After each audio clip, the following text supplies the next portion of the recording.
Hi all, it's me CA Prajosh. Welcome to my YouTube channel CA Prajosh Speaks. As we all know, yesterday, February 1st, Finance Minister of our nation, Srimati Nirmala Sitharaman, presented Union Budget for the financial year 25-26.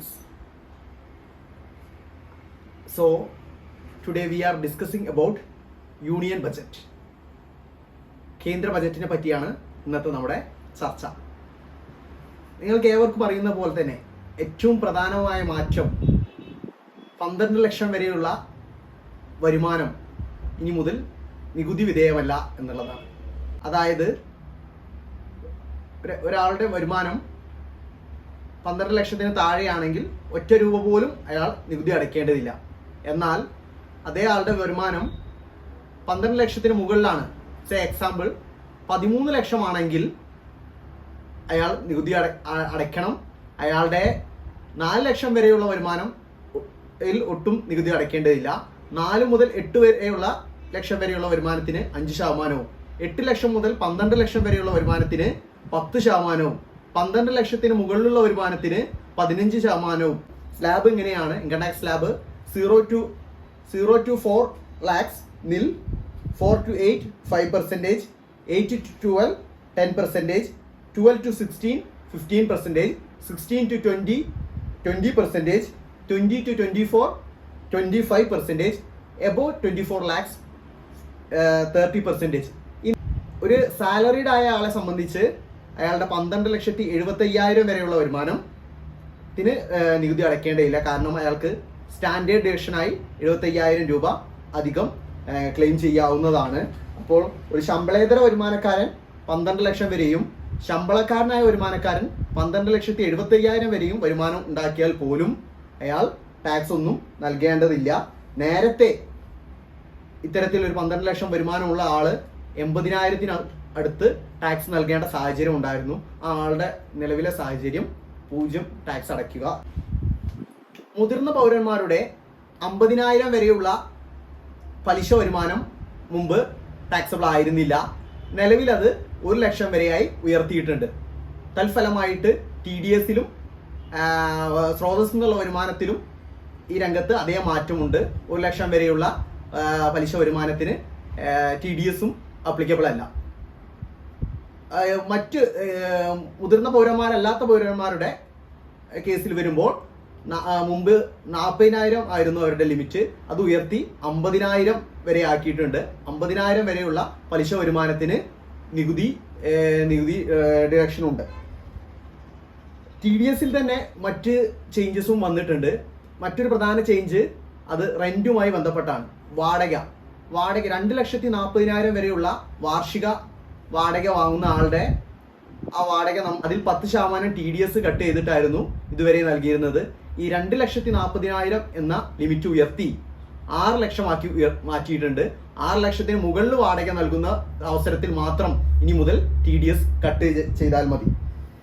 മറ്റൊന്ന് വിദേശത്തേക്ക് പണം അയക്കുന്നതുമായി സംബന്ധിച്ചാണ്.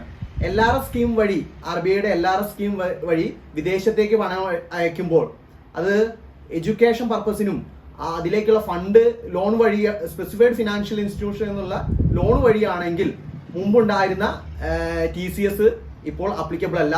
പൂർണ്ണമായും TCS-ന്റെ ഇതിൽ നിന്നും എടുത്തു മാറ്റിയിട്ടുണ്ട്. ഈ ആവശ്യമല്ലാത്ത മറ്റ് ആവശ്യങ്ങൾക്ക് വേണ്ടിയിട്ടുള്ള TCS LRS വഴിയുള്ള പേയ്മെന്റുകൾക്ക് മുമ്പ് 7 ലക്ഷമായിരുന്നു ലിമിറ്റ്.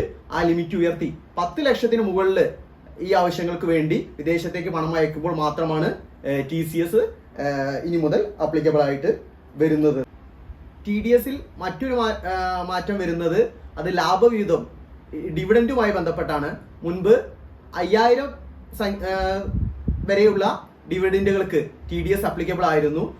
ആ ലിമിറ്റ് ഉയർത്തി 10,000-ന് മുകളിൽ ഡിവിഡൻഡ് വാങ്ങുമ്പോൾ മാത്രമാണ് ഇനി മുതൽ TDS വരുന്ന സാഹചര്യം ഉണ്ടാവുള്ളൂ. മറ്റൊന്ന് കമ്മീഷനുമായി ബന്ധപ്പെട്ടാണ്. ലോട്ടറി, ഇൻഷുറൻസ് തുടങ്ങിയ കമ്മീഷൻ ഏജന്റുകൾക്ക് കമ്മീഷൻ കൊടുക്കുമ്പോൾ അതിന്റെ ആ ലിമിറ്റ് ഉയർത്തിയിട്ടുണ്ട്. 15,000 ഉള്ള ലിമിറ്റ് 20,000 ആക്കി ഉയർത്തിയിട്ടുണ്ട്.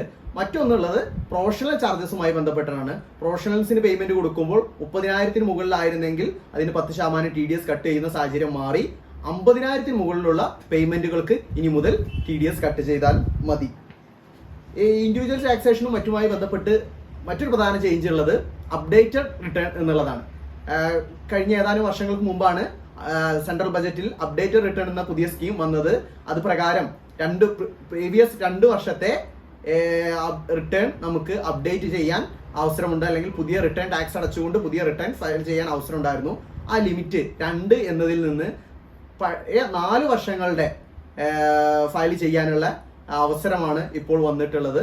19-20 സാമ്പത്തിക വർഷത്തെ മുതൽ ഉള്ള ഇൻകം ടാക്സ് റിട്ടേൺ ഈ അവസരത്തിൽ നമുക്ക് ഫയൽ ചെയ്യാനുള്ള സൗകര്യമുണ്ട്. ഇത് പലപ്പോഴും 3 വർഷത്തെ ITRകൾ ഫിനാൻഷ്യൽ ഇൻസ്റ്റിറ്റ്യൂഷനും മറ്റും ചോദിക്കുമ്പോൾ പലപ്പോഴും കൊടുക്കാൻ സാധിക്കാറില്ല. അത്തരം സാഹചര്യങ്ങളൊക്കെ ഇനി മാറി വരും. 3 വർഷത്തെ ITR income tax return loan ആവശ്യങ്ങൾക്കും മറ്റുമായി ഫിനാൻഷ്യൽ ഇൻസ്റ്റിറ്റ്യൂഷൻ അടക്കമുള്ളവയ്ക്ക് നമുക്ക് നൽകാൻ സാധിക്കും. അതാണ് ആ രംഗത്തുണ്ടായിട്ടുള്ള മാറ്റം. വേറൊന്ന് ഹൗസ് പ്രോപ്പർട്ടി ഹെഡിലാണ്. മുമ്പ് ഒരു ഹൗസ് പ്രോപ്പർട്ടിയുടെ ആനുവൽ ഇൻകം മാത്രമേ നില്ലായിട്ട് നമുക്ക് സെൽഫ് ഓക്യുപ്പൈഡ് ആണ് നില്ലായിട്ട് നമുക്ക് ട്രീറ്റ് ചെയ്യാൻ സാധിച്ചിരുന്നെങ്കിൽ ഇനി മുതൽ 2 പ്രോപ്പർട്ടി സെൽഫ് ഓക്യുപ്പൈഡ് ആയിട്ട് ട്രീറ്റ് ചെയ്യുകയും അതിൽ ഗ്രോസ് ആനുവൽ വാല്യൂ അതിന്റെ റെന്റ് 0 ആയിട്ട് കൺസിഡർ ചെയ്യാനുള്ള സാഹചര്യം നിലവിലുണ്ട്. മറ്റൊരു പ്രധാന മാറ്റം MSMEകളുമായി സംബന്ധിച്ചാണ്. Micro small medium enterprises. Micro small medium എന്റർപ്രൈസസിന്റെ ക്ലാസിഫിക്കേഷൻ ലിമിറ്റ്സ് മാറ്റിയിട്ടുണ്ട്. ഇൻവെസ്റ്റ്മെന്റ് ടേൺ ഓവറിനെ ബേസ് ചെയ്തിട്ടാണ് പൊതുവിൽ ആ ലിമിറ്റ് ഉള്ളത്. 2.5 times and 2 times ആയിട്ട് അപ്ഡേറ്റ് ചെയ്തിട്ടുണ്ട്. മൈക്രോ സ്ഥാപനങ്ങൾക്ക് ഇൻവെസ്റ്റ്മെന്റ് 2.5 CR ഇൻവെസ്റ്റ്മെന്റ് 10 CR ആയിട്ടുള്ള സ്ഥാപനങ്ങളെ മൈക്രോ കാറ്റഗറിയിലും സ്മോൾ കാറ്റഗറിയിൽ 25 CR ഇൻവെസ്റ്റ്മെന്റും ടേൺ ഓവർ 100 CR ക്രോഴ്സുമുള്ള സ്ഥാപനങ്ങൾ സ്മോൾ കാറ്റഗറിയിലും, മീഡിയം കാറ്റഗറിയിൽ 125 CR ഇൻവെസ്റ്റ്മെന്റും 500 CR ടേൺ ഓവർ ഉള്ള സ്ഥാപനങ്ങളെ അത്തരം കാറ്റഗറിയിലുമായിട്ട് മാറ്റാവുന്നതാണ്. വേറൊരു പ്രധാന മാറ്റം കിസാൻ ക്രെഡിറ്റ് കാർഡുമായിട്ടാണ്. കിസാൻ ക്രെഡിറ്റ് കാർഡ് ലോണ് പലരും അവൈൽ ചെയ്യുന്നതാണ്. ആ ലോണിന്റെ ലിമിറ്റ് 3 lakhs നിന്ന് 5 lakh ആയിട്ട് ഉയർത്തിയിട്ടുണ്ട്. KCC ലോണിന്റെ ലിമിറ്റ് ഇനി മുതൽ 5 lakhs ആയിരിക്കും. കൂടാതെ ഈ ബജറ്റിന്റെ ഭാഗമായിട്ട് ഇറക്കുമതി ചെയ്യുന്ന ചെരുപ്പ്, മറ്റ് തുണിത്തരങ്ങൾ, LED ഡിസ്പ്ലേയുള്ള TV, കമ്പ്യൂട്ടർ സാധനങ്ങളുടെയൊക്കെ വില കൂടുകയും അതേസമയം ക്യാൻസർ, ജീവൻ രക്ഷാ മരുന്നുകൾ, mobile phone charger, EV vehicle battery തുടങ്ങി ഒട്ടനവധി സാധനങ്ങളുടെ വില കുറയുകയും ചെയ്യുന്നുണ്ട്. കൂടുതൽ ബജറ്റ് റിലേറ്റഡും മറ്റു ഫിനാൻസ് രംഗത്തെ വിശേഷങ്ങൾക്കായി please do follow CA Prajosh speaks.